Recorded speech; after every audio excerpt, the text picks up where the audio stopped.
This is a 18 gauge, 1-inch inline filter needle. So what that means is there's a filter within this needle that helps filter out any glass particles. Because I've opened up that ampule, there are microscopic glass particles inside potentially. We want that to filter out. So it's going to filter it out to about 5 microns. Good practice for sterility is I'll use an alcohol wipe and I will wipe off the neck of the area in between. You can notice you do not want to ever inject with this. This is only for filling your syringe. This is a syringe, that's your filter needle.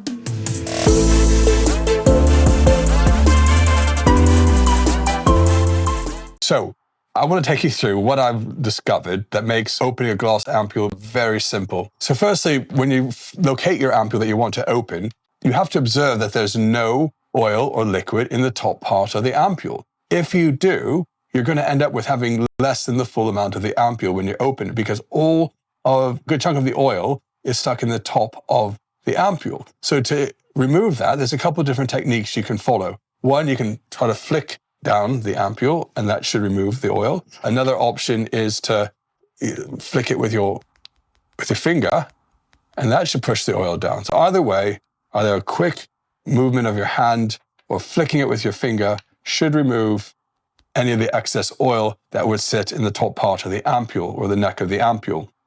Then have a look at the ampule and look for a blue dot if that is on your actual ampule. This other ampule I have here does not have a blue dot. And as a guide, I find it easier to just locate where the writing is and have the writing facing me, and then follow with the motion where I break it away from myself.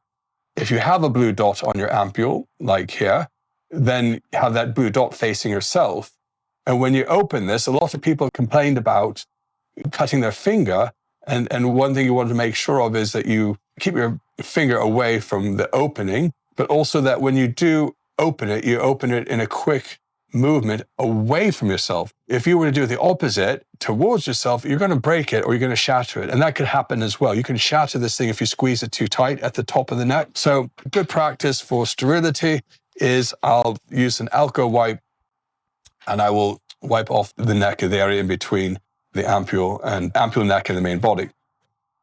Okay, once that's dry, of course you'd have your hands washed before this. Once it's dry, you locate the blue dot on the ampule.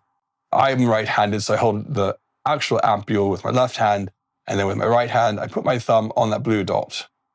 And I've got my 2 fingers holding the ampule like so.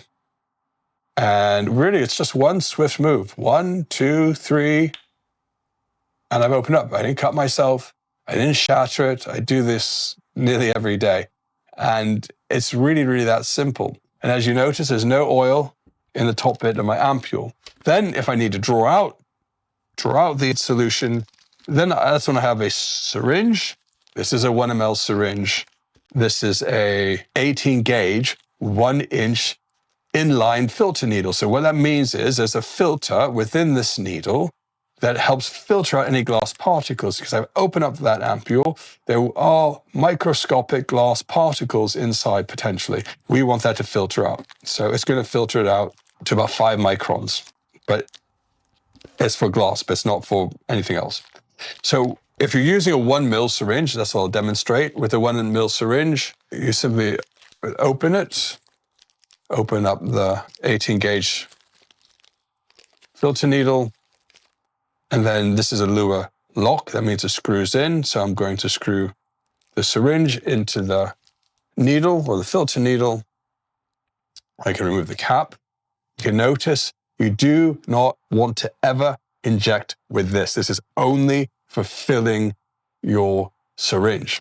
This is a syringe, that's your filter needle. And it's thick, 18 gauges, because it allows for quicker aspiration or allows you to quickly remove the content of your ampule. Again, these are called ampules, not vials.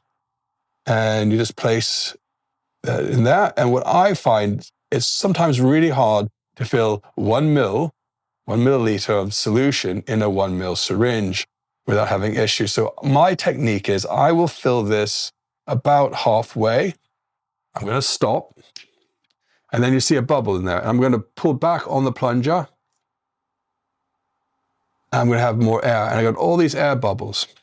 And so with the air bubble, I'm going to just flick it and keep flicking until I have one large air bubble, okay? And then I'm going to push up. Okay, until I see just a tiny bit of oil. I flick that over, and I go back into the syringe, and I'm able to get out the entire 1 ml. One thing to note with some of the BD 1 ml syringes, there is no stopper. It means if you keep pulling out, you'll pull the plunger all the way out of the body of the syringe. You don't want to do that. Okay, so now I've got this. Okay, now I've got lots of bubbles, and those are annoying. If you hold your finger so that it doesn't come out, plunger, and then just flick, you'll see that now most of those bubbles are merging together. Okay, now both of those bubbles are merging together. And then what you'll do is you can recap it. There really is no more room left, so you can't really pull back any further because you will risk the plunger coming out, and you don't want to do that because it won't be sterile. You can unscrew the needle filter, and then you can pick which syringe. So if you want to do a subcutaneous or a shallow intramuscular injection, you can use, this is a 27 gauge, 1/2 inch needle. Or if you want a more deep intramuscular injection, that's a 1 inch needle. It's a 1 inch needle that you could use as well. So I'll just pick one, the 27 gauge. You get this lure lock, so I just screwed that on.